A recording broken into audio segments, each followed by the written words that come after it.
Humans are attachment-based as a rule. We don't do very well on our own, unfortunately. And that means having healthy relationships is critical to our ability to not only succeed in our day-to-day lives, but to truly thrive. Many of us, unfortunately, experience painful relationships growing up that teach our mind and our body that some humans are dangerous. In fact, some individuals who experience severe childhood trauma have a part of their brain called the 𝗿𝗏𝗏 𝗿 that actually learns to interpret all humans as being scary or fear-inducing. I want to introduce some opportunities for how we can start to change the way we understand those moments when our brain and our body send up yellow flags of fear in a moment of human connection. You see, we are hardwired for connection. It is inevitable and it is necessary. Even if we live on our own, there will come a time where we interact with somebody in one way or another. We simply are that way by nature. So how do we create healthy relationships, especially if we've been taught that humans can be dangerous?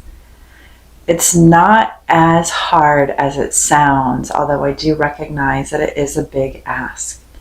See, our amygdala, as we know, a little friend Amy back here, is designed to keep us safe. That is her number one and only job.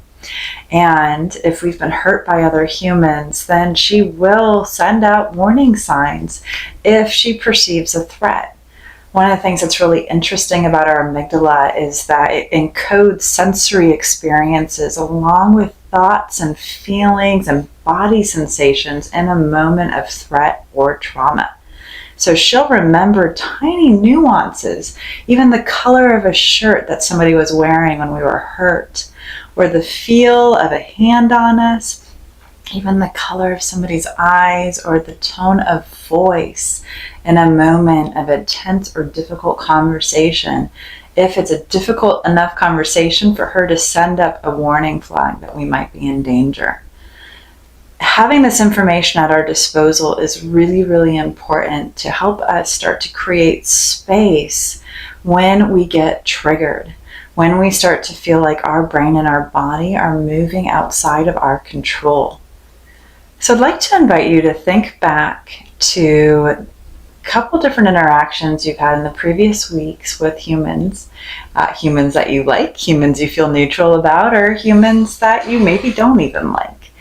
And reflect on what were the nuances of those conversations.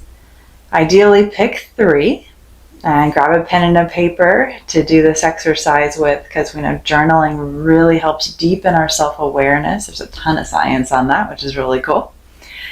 And if you can, find one interaction with somebody that you really like that went really well. Find an interaction with somebody that you feel kind of neutral about, don't really care about, that also went really well. And now see if you can find an interaction with somebody that you really care about that went really poorly. I'm actually going to add one more onto this exercise. Now find somebody, an interaction that you had with somebody that didn't go exactly as you would have liked, or maybe you're even still thinking about. So we have 4 interactions. Somebody you like that went really well. Somebody neutral that went fine. Somebody that you really like that didn't go very well. And somebody that you're not that keen on that did not go well. And as you're noticing those relationships, now notice the details of what was happening in your mind and your body in each relationship. As you're reflecting back on those interactions, how do you know that this is an experience that went well? What's pinging in your brain? Additionally, how do you know this is a person that you like for that first one, as well as the third one? For the interaction that went really well, but the person, you can kind of give or take, how do you know that went really well?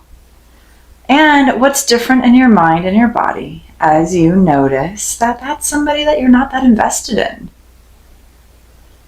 And finally, for the person that you don't like so much and the interaction that really didn't go very well or just didn't go great, how do you know, A, that you don't really like that person, that there's something off about who they are energetically or their beingness in your world, and how do you know that situation didn't go so well?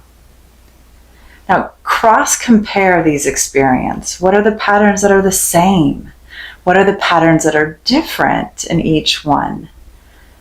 Are there links between the situations that went well and links between those that didn't? What's the difference between the person that you really like and how that difficult situation was versus somebody you didn't really like and how that difficult situation was?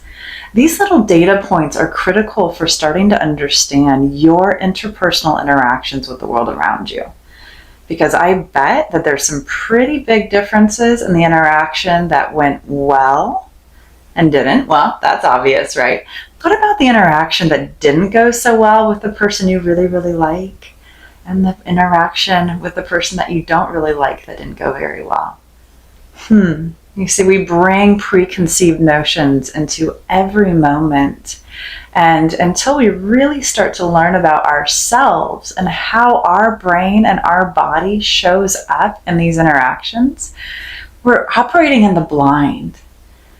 And real, true, thrive state living, resilience, is about understanding how our past is showing up in the present so that we can create our future. We'll continue to unpack these nuances as we start this new series, digging into relationships and really getting clear on who are we in relationship with others. I look forward to seeing you soon.